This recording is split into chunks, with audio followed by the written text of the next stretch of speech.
Jake Morrison walked into the massive council chamber and felt very small.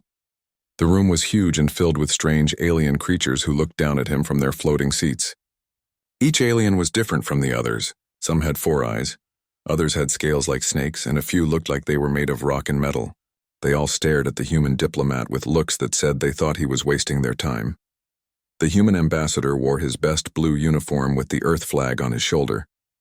Behind him stood Lieutenant Sam Parker, a young woman who carried a data pad and tried not to look nervous. They had traveled for 3 weeks to reach this place in the center of the galaxy, where all the important alien races made decisions together.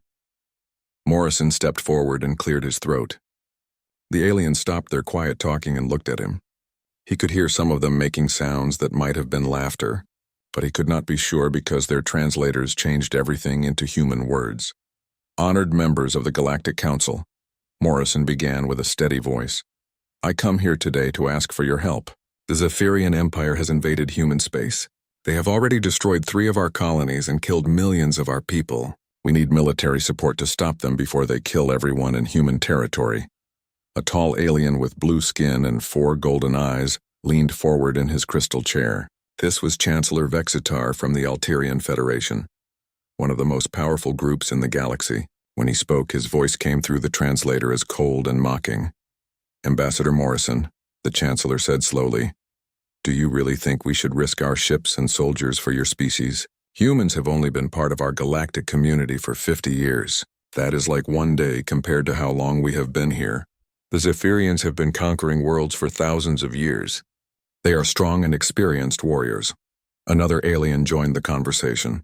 This one looked like a giant snake with arms and wore golden jewelry around her neck. She was council member Thesera from the Serpentine Collective, and her yellow eyes showed no kindness when she looked at the human. Your military is very small, she said in a hissing voice. You have maybe 300 ships with old chemical rockets and weak energy weapons. The Zephyrians have 10,000 vessels with quantum disruptors and singularity bombs. They can destroy entire planets with 1 shot. What can your tiny fleet do against such power? Morrison felt anger rising in his chest, but he kept his face calm. He had expected this reaction from the council, but it still hurt to hear them talk about human lives like they did not matter. Behind him, Sam Parker wrote down everything the alien said in her datapad. The Zephyrian advance threatens more than just human space, Morrison explained carefully. They are moving toward the outer rim territories where many of your own people live. We are not asking you to fight our battles for us. We only want you to honor the mutual defense treaties we signed when we joined this council 5 years ago. The chamber exploded with laughter. The sound was terrible because each alien species laughed in a different way. Some made clicking noises, others roared, and a few whistled in high tones that hurt human ears. Morrison and Parker stood quietly and waited for the noise to stop. A massive alien stood up from his seat near the back of the chamber. He was twice as tall as a human and covered in thick armor that looked like it was part of his body. This was General Krex from the warrior caste of Drakmor, and his red eyes burned with amusement as he looked down at the humans. Treaties are for equals, little human, the general said in a voice like grinding stone. When predators hunt prey, the prey does not demand the forest protect them. They adapt, they flee, or they die. Your species is prey and the Zephyrians are predators. This is the natural order of things. Back on Earth, President Liu Wei watched the council meeting through a quantum communication link. She sat in the White House Situation Room surrounded by her top military advisors and felt her hands form into fists as she listened to the aliens mock her ambassador. The leaders of humanity had hoped for better from their galactic neighbors, but they had prepared for this possibility. The president opened a secure channel to Admiral Carl Brooks, who commanded all of Earth's space forces. Admiral, she said quietly so the aliens could not hear. Begin Protocol 7 immediately. It is time to show them what humans can really do. Morrison received a small signal through his earpiece that told him the president had given the order. He nodded slightly to let her know he understood. The real negotiations were about to begin, but the council did not know it yet. I understand your position, Morrison said to the laughing aliens. You believe humans are too weak to be worth helping. You think we are children playing games with forces we do not understand. Perhaps you are right. Chancellor Vexitar smiled with all 4 of his eyes. Finally, the human shows wisdom. Accept your fate gracefully, and perhaps some of your people can be relocated to safer worlds as refugees. Morrison looked around the chamber at all the alien faces filled with superiority and contempt. Actually, Chancellor, I think there has been a misunderstanding. You see, for the past 50 years, humanity has been very busy. While you thought we were building a few hundred primitive ships, we were actually working on something much more impressive. What could you possibly have built that we do not know about? Asked Council Member Thyssera. Our intelligence networks monitor all industrial activity in this sector. If you had secret weapons or hidden fleets, we would have detected them long ago. Morrison smiled for the first time since entering the chamber. That is exactly what we wanted you to think. Did you really believe a species smart enough to achieve faster than light travel in less than 100 years would show you everything we were capable of? The aliens stopped laughing and began to look confused. Some of them started talking quietly to their advisors while others checked their data screens for information about human activities. In 3 days, Morrison continued, you will receive a full demonstration of what humanity has been building in the deep spaces between galaxies. I suggest you watch carefully. After that, we can discuss those mutual defense treaties again. With that, the human ambassador turned and walked out of the chamber, with Sam Parker following close behind. None of the aliens tried to stop them, but Morrison could feel hundreds of alien eyes watching his back as he left. Soon, very soon, those same aliens would learn what humans were really capable of when pushed to the edge of extinction. 3 weeks after the Council rejected their request for help, the Zephyrian Empire struck human space with devastating force. Admiral Zexkoth led the attack personally, commanding 8,000 warships that moved through space like a red cloud of death. The alien admiral was a reptilian creature with sharp teeth and cold yellow eyes that showed no mercy for the humans he was about to destroy. The first human colonies fell within hours of the attack. New Seattle was a peaceful farming world with 2 million people who grew food for other human settlements. When the Zephyrian ships arrived, they did not give any warnings or demands for surrender. They simply fired their quantum disruptors at the planet until nothing remained but radioactive dust floating in space. Liberty Station was a trading post near the edge of human territory where merchants from different species came to buy and sell goods. The station had good defensive shields and a small fleet of guard ships, but they could not stop the Zephyrian battle group that appeared without warning. The alien weapons cut through the station's armor like it was made of paper, and 300,000 people died in the first few minutes of the attack. Providence was a mining world where humans dug valuable metals from deep underground. The planet had strong defenses because the metals were important for building spaceships, but the Zephyrians brought so many vessels that the human defenders were overwhelmed quickly. The miners tried to hide in their underground tunnels, but the aliens used singularity bombs to collapse the entire surface of the planet. Captain Lisa Murphy commanded the UES Defiant, one of 30 human destroyers defending the New Boston system. Her ship was small compared to the massive Zephyrian vessels, but it was fast and had experienced crew members who knew how to fight. When the enemy fleet appeared on her sensors, Murphy felt her heart sink. 300 alien warships were moving toward New Boston, and her small force could not possibly stop them all. Captain, we are detecting quantum disruptor signatures from the lead ships, reported Lieutenant Tony Garcia from his position at the tactical station. They are charging weapons and moving into attack formation. Murphy looked at the main screen and saw the Zephyrian ships spreading out like a net to surround the human defenders. Each alien vessel was 3 times larger than her destroyer and carried enough firepower to destroy a small moon. She knew this was a suicide mission, but 3 million civilians lived on New Boston and its surrounding space stations. Signal all evacuation transports to begin emergency departure procedures, Murphy ordered her communications officer. Tell them to jump to hyperspace as soon as their passengers are aboard. We will buy them as much time as we can. The human ships moved to intercept the Zephyrian advance, their engines glowing bright blue as they accelerated toward the enemy. The aliens opened fire first, sending streams of deadly energy across the empty space between the two fleets. The quantum disruptors were terrible weapons that could tear apart the molecular bonds holding matter together. The U.S. Maine took a direct hit from 3 Zephyrian heavy cruisers and simply vanished in a flash of brilliant light. The UES Colorado lasted longer, firing its missiles and energy cannons at the enemy while trying to dodge their return fire. But eventually a singularity bomb created a tiny black hole that pulled the human ship apart piece by piece. Murphy watched her fellow captains die while trying to protect the civilian evacuation ships. The Norfolk was hit by a disruptor beam that cut through its hull from front to back, killing half the crew instantly and leaving the survivors floating in space without life support. "Captain, the evacuation transports are reporting ready for hyperspace jump," Garcia called out as enemy fire exploded all around the Defiant. "They are requesting final clearance to depart." "Tell them to go now," Murphy replied as she watched another human ship explode on her screen. "We have done everything we can here." The Zephyrian fleet commander sent a message to all remaining human ships using their translation systems. Admiral Zexkoth appeared on every screen, his reptilian face twisted into what might have been a smile if reptiles could smile. "Humans of this system," the alien admiral said in a voice like grinding metal, "you have seen what happens when you resist the Zephyrian Empire. Your ships are destroyed, your worlds are burning, and your people are dying. Surrender your remaining vessels and submit to Imperial processing, or we will turn every planet in your territory into radioactive wasteland." On Earth, President Liu Wei stood in the Strategic Command Center deep beneath the Pentagon. The room was filled with computer screens showing the locations of human and Zephyrian fleets throughout the galaxy. Red dots marked systems that had already fallen to the alien invasion, while blue dots showed where human forces were still fighting. There were far too many red dots and not nearly enough blue ones. "Madam President," said General Kate Sullivan, the head of Earth's military forces, "our conventional fleets can delay the Zephyrian advance for perhaps one more month.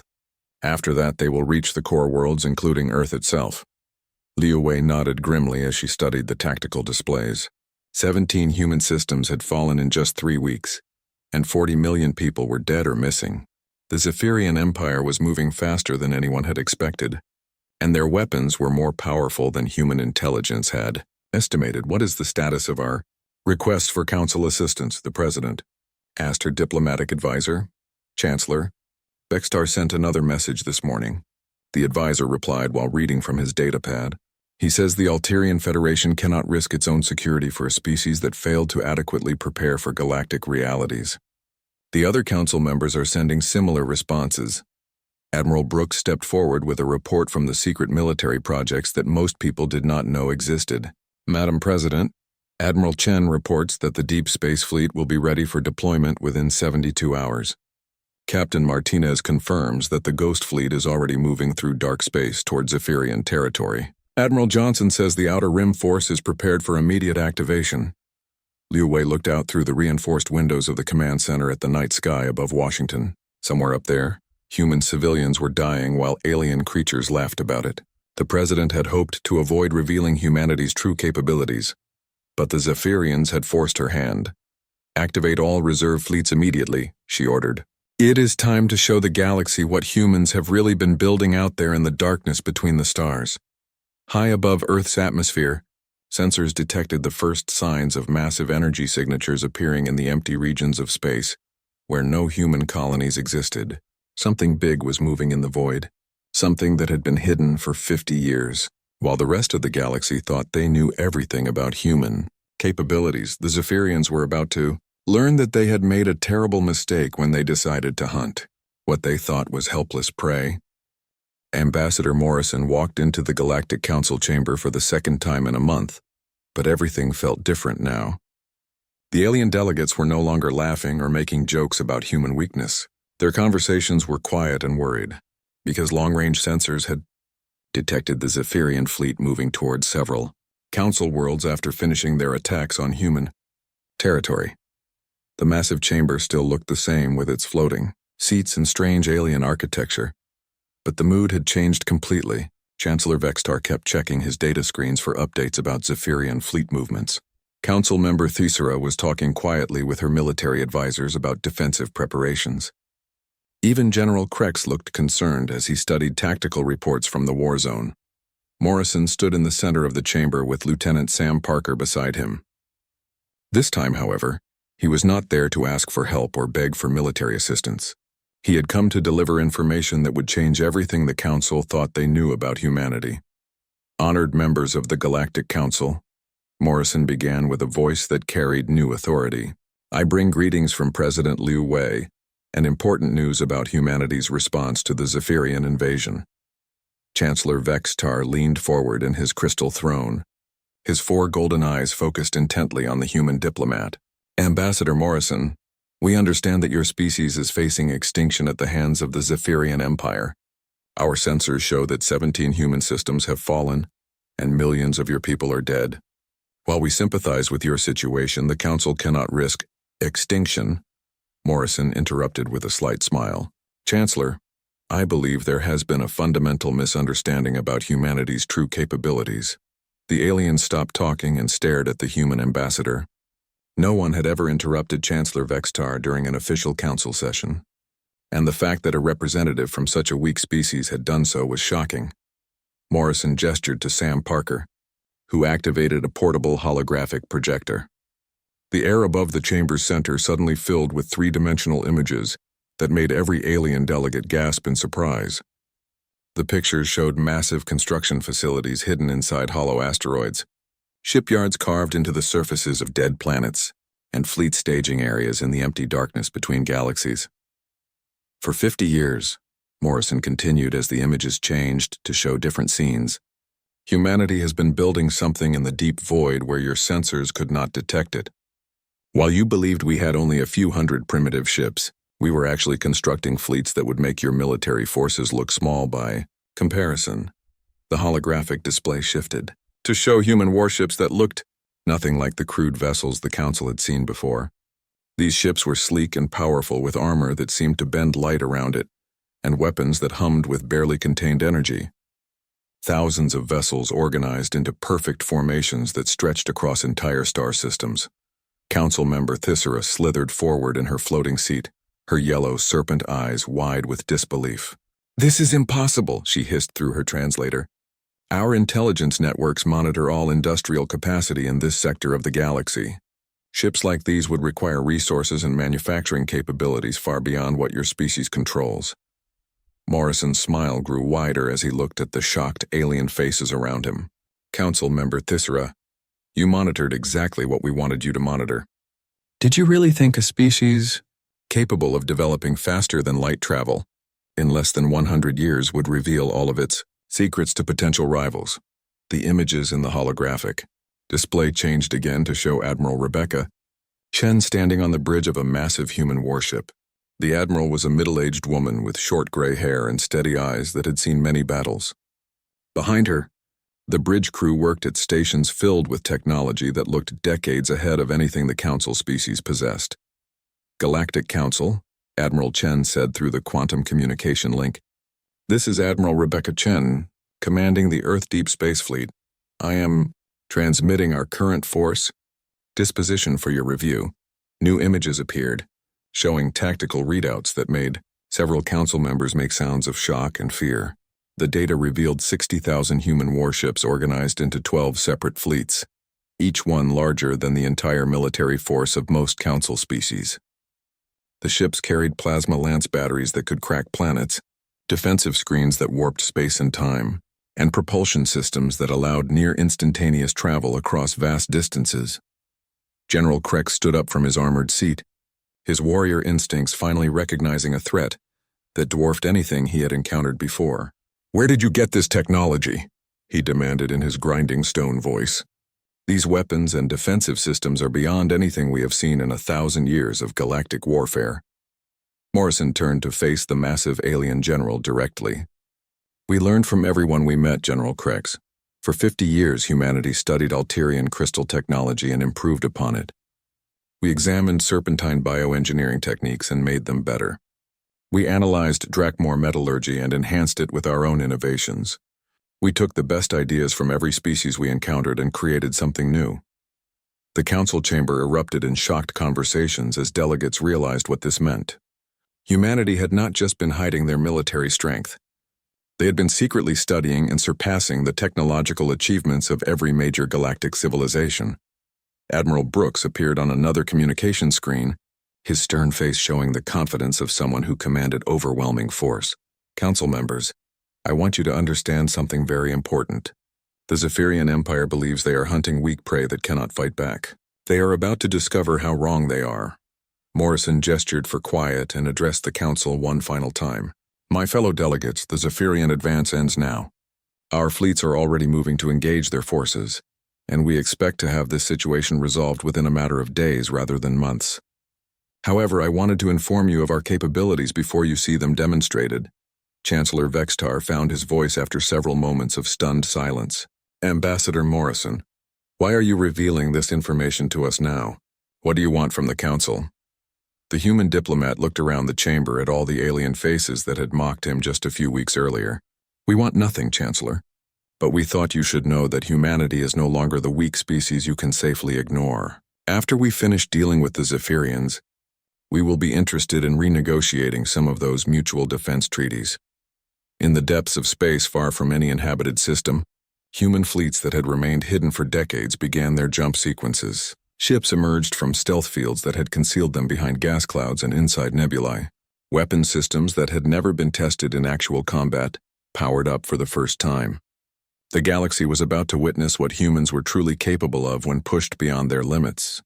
The aliens had spent 50 years treating humanity like children playing with toys they did not understand. They were about to learn that the children had grown up and built something that would reshape the balance of power throughout the galaxy. The age of human weakness was over, and the age of human strength was about to begin. Admiral Zexkoth was reading reports about the latest human colony his forces had destroyed when his sensor officer began screaming in the Zephyrian language. The reptilian commander turned toward his tactical display, expecting to see another group of fleeing refugee ships or perhaps a small human patrol that had stumbled into his fleet's path. Instead, he felt his blood turn cold at the sight that appeared on his screens. The empty space around his 8,000 warships was suddenly filled with massive human vessels that seemed to appear from nowhere. These were not the crude ships with chemical propulsion that his intelligence reports had described. These were sleek predators with hulls that seemed to absorb light and weapons that hummed with energy signatures his sensors could barely measure. Admiral Rebecca Chen's flagship, the UES Horizon, materialized directly in front of Zexkoth's command vessel. The human ship was twice the size of his own, massive dreadnought, and looked like it had been built by a civilization centuries more advanced than anything the Zephyrian Empire had encountered. Zephyrian fleet. Chen's voice carried across all communication frequencies with calm professional authority. This is Admiral Rebecca Chen of the Earth Deep Space Fleet. You have invaded human territory, destroyed civilian populations, and committed acts of genocide against non-combatant targets. You are hereby ordered to withdraw from human space immediately and return all captured personnel. Zexkoth's translator worked frantically to convert the human language into his native tongue. The Zephyrian admiral had conquered hundreds of species over his long military career, and he had never heard such confidence from what should have been a desperate enemy, facing overwhelming odds. Human admiral, Zexkoth replied while trying to project strength into his voice. You face the might of 8,000 Imperial warships commanded by veterans of 1,000 campaigns. Your pathetic species should surrender now, and perhaps I will allow some of your people to live as slaves in the Empire. Chen's response was immediate and devastating. She gave a single order to her weapons officer, and the Horizon's main plasma lance array fired one focused beam at a Zephyrian heavy cruiser. The massive alien vessel, which had been built to withstand singularity bombs and quantum disruptors, simply ceased to exist, not destroyed or damaged, but converted to its component atoms in a flash of brilliant energy that left nothing but expanding gas clouds. The entire Zephyrian fleet opened fire immediately, their quantum disruptors and singularity bombs creating a light show that could be seen from neighboring star systems. The alien weapons had destroyed human ships easily during the previous weeks, and Zexkoth expected to see the mysterious human vessels torn apart by his overwhelming firepower. Instead, the human ship's defensive screens flickered slightly as they absorbed energies that should have been devastating, then held firm against the continued assault. The screens seemed to bend space around each vessel, causing the Zephyrian weapons to strike nothing but empty vacuum while the ships inside remained completely undamaged. Captain Roy Henderson led the first wave of human fighter craft from the launch bays of the larger vessels. His small ship moved with impossible speed and agility, dancing between streams of enemy fire while his weapon systems locked onto Zephyrian targets. These were not the clumsy bombers that the aliens had expected, but precision instruments flown by pilots who had trained their entire lives for this moment. This is Lightning Leader to all fighter squadrons. Henderson's voice crackled over the communication network. Remember what we learned in the simulators. We are not here to prove how tough we are. We are here to prove how smart we are. Target their command nodes and propulsion systems first. Let's show them what human tactical doctrine really looks like. The battle that followed was unlike anything the galaxy had ever witnessed. Human ships worked together with perfect coordination, their artificial intelligence systems allowing them to engage multiple enemies simultaneously while sharing targeting data across the entire fleet. Advanced propulsion systems let them appear and disappear at will, striking from unexpected angles before vanishing back into the void. The Zephyrian formation, which had been built around centuries of successful conquest, began to fall apart as human tactics systematically destroyed their command structure. Ships that lost contact with their admirals fired wildly in all directions. Vessels that tried to retreat found their escape routes blocked by human forces that seemed to anticipate every move. Admiral Brooks commanded the Terra Defense fleet from his flagship positioned at the edge of the battle. His ships had been the ones defending human space for the past 50 years, and his crews knew exactly how much damage the Zephyrians had caused to innocent civilian populations. Admiral Zexkoth, Brooks transmitted to the surviving Zephyrian vessels as their formation collapsed around them. Your empire has experienced human mercy for the last 50 years, while we built our strength in secret. You have mistaken that mercy for weakness. This is what human strength actually looks like, when we decide to stop holding back. Zephyrian ships began surrendering, by the hundreds as their crews realized they faced technology and tactics far beyond their ability to counter.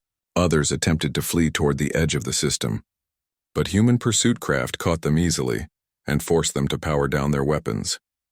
Captain Martinez commanded one of the human pursuit squadrons that hunted down fleeing Zephyrian vessels.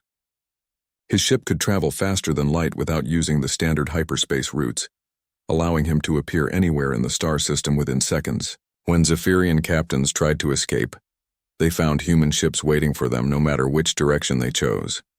Zephyrian vessel, this is Captain Martinez of the UES Interceptor. He transmitted to a fleeing enemy cruiser. Cut your engines and prepare to be boarded.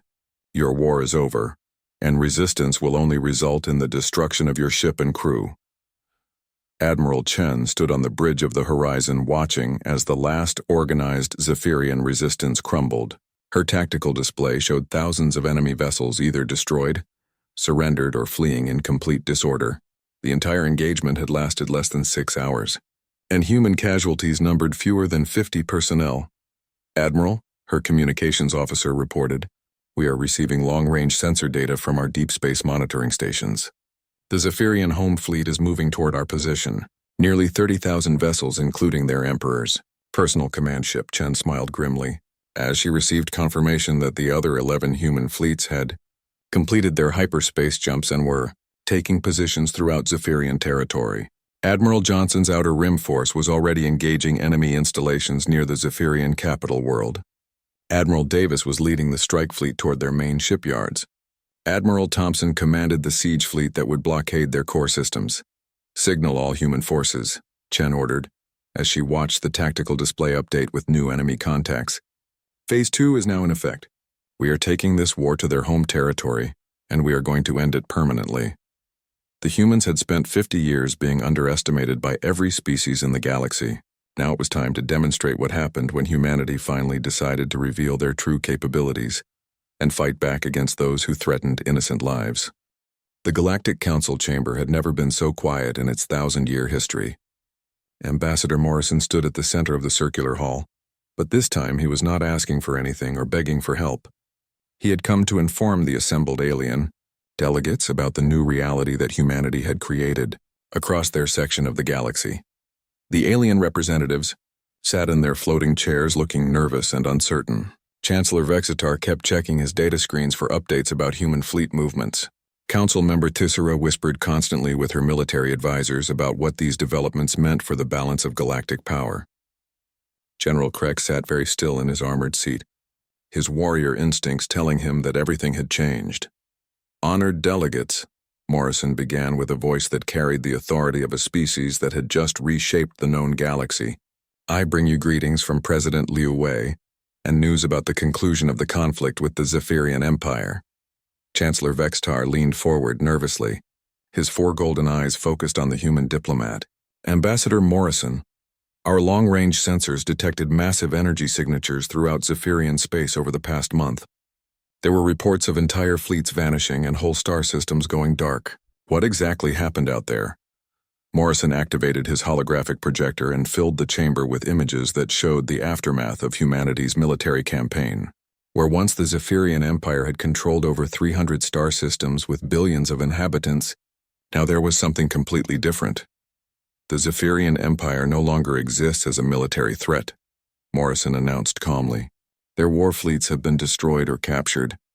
Their aggressive leadership has been removed from power, and their former territory is now under the protection of a joint human galactic relief effort. The images showed human ships providing medical aid and food supplies to worlds that had been oppressed under Zephyrian rule for centuries. Former slave species were being relocated to habitable planets where they could build new lives. Human engineers worked alongside alien specialists to rebuild cities and infrastructure that had been damaged during the Liberation Campaign. Emperor Zexavoth and his war council are being held for trial by a special tribunal. Morrison continued as the images changed to show detention facilities where Zephyrian war criminals awaited justice. Admiral Chen has requested that the council provide judges and legal experts from species that were victimized by the Empire to ensure fairness in the proceedings. General Krex could not contain himself any longer. His warrior culture respected strength above all else, and he needed to understand the scope of what humanity had accomplished. What were your casualties, Ambassador? How many ships did you lose during this campaign against the most powerful military force in the galaxy? Morrison paused to consult his datapad, though he already knew the numbers by heart. Our casualties were remarkably light, General Krex. 47 vessels sustained damage requiring repair, with total personnel losses numbering fewer than 3,000 across all 12 human fleets. The Zephyrian forces suffered complete destruction or capture of approximately 38,000 warships. The chamber erupted in shocked murmurs and gasps of disbelief. The aliens had difficulty understanding how any military force could achieve such overwhelming victory against an enemy that had terrorized the galaxy for thousands of years. A casualty ratio of more than 10-to-1 in humanity's favor seemed impossible. President Liu Wei's image appeared through the quantum communication link, addressing the council directly from the Oval Office on Earth. Behind her stood the flags of every human colony world, including the ones that had been destroyed and rebuilt during the recent conflict. Delegates of the Galactic Council, the president said with quiet dignity, humanity has no desire to become a conquering empire like the Zephyrians were. However, we can no longer tolerate threats to civilian populations, whether they are human or alien. We propose the creation of a new mutual defense compact with actual enforcement mechanisms. Admiral Brooks stepped into view beside the president to outline humanity's proposal for galactic security. The Terran Defense Initiative will provide military protection to any species that requests our assistance. Our fleets will patrol established trade routes, respond to distress calls from civilian vessels, and ensure that no empire can again terrorize peaceful worlds through military aggression. The Admiral gestured to a star chart that showed human fleet positions throughout the galaxy. In exchange for this protection, we ask only for fair resource sharing agreements and continued technological cooperation between our species. We believe that working together will benefit everyone more than the old system of each species, protecting only themselves. Chancellor Vextar found his voice after several minutes of stunned silence. And what happens if we refuse this generous offer, Ambassador Morrison? What if some council species prefer to maintain their independence without human protection? Morrison's diplomatic smile never wavered as he looked around the chamber, at the alien faces that had mocked him just 2 months earlier. Then you refuse it, Chancellor, and that is your choice to make. Humanity has no interest in forcing protection upon those who do not want it. However, you should know that 17 species have already signed preliminary agreements with us, and our intelligence suggests that several others are preparing similar requests. The truth was becoming clear to every delegate in the chamber. Humanity had not just defeated the Zephyrian Empire through superior military force. They had revealed themselves as the most powerful civilization in the known galaxy, while offering partnership and cooperation instead of demanding submission and tribute. Council member Thesera slithered forward in her floating seat, her serpent eyes showing a mixture of fear and curiosity. What assurance do we have that humanity will not become the next Zephyrian Empire? How do we know you will not use this overwhelming military advantage to conquer and enslave other species? Morrison looked directly at the serpentine delegate when he answered. You have our word, Council Member Thissera, and you have our actions as evidence. We could have destroyed the Zephyrian civilian population, but instead we protected them. We could have claimed their territory for ourselves, but instead we are helping other species rebuild their homelands. We could have demanded tribute from species we liberated, but instead we are offering them partnership. Admiral Chen appeared on another communication screen from her flagship somewhere in the depths of space. Council delegates' human fleets are already patrolling former Zephyrian territory and responding to requests for assistance from species throughout the galaxy. We have prevented 3 pirate raids, stopped 2 territorial disputes from becoming shooting wars, and rescued 4 civilian convoys from equipment failures in deep space. As the council session concluded, Ambassador Morrison delivered his final message to the assembled aliens. For 50 years, this council treated humanity as naive children playing at galactic politics. You dismissed our idealism as weakness, mocked our peaceful intentions as stupidity, and abandoned us when we faced extinction. We hope that in the future, you will remember the lesson we have taught you today. Morrison gestured toward the holographic displays that still showed human relief efforts throughout former Zephyrian space. Humans are capable of remarkable things when you stop underestimating us. We can be your greatest allies if you treat us with respect, or your most dangerous enemies if you threaten innocent lives. The choice is yours to make. The camera feeds from Earth showed massive celebrations in every major city, as humanity marked not just their survival, but their emergence as a galactic superpower. Children who had grown up during the Zephyrian crisis would now inherit a galaxy where human values of cooperation and protection were backed by the undeniable reality of human military strength. In the depths of space, Admiral Chen's fleets continued their patrols throughout the galaxy, ensuring that never again would any species face extinction while others stood by and did nothing. The Council had mocked them as only humans and treated them like children who did not understand the harsh realities of galactic politics. Now the galaxy would learn what that phrase truly meant when applied to a species that valued both peace and strength in equal measure.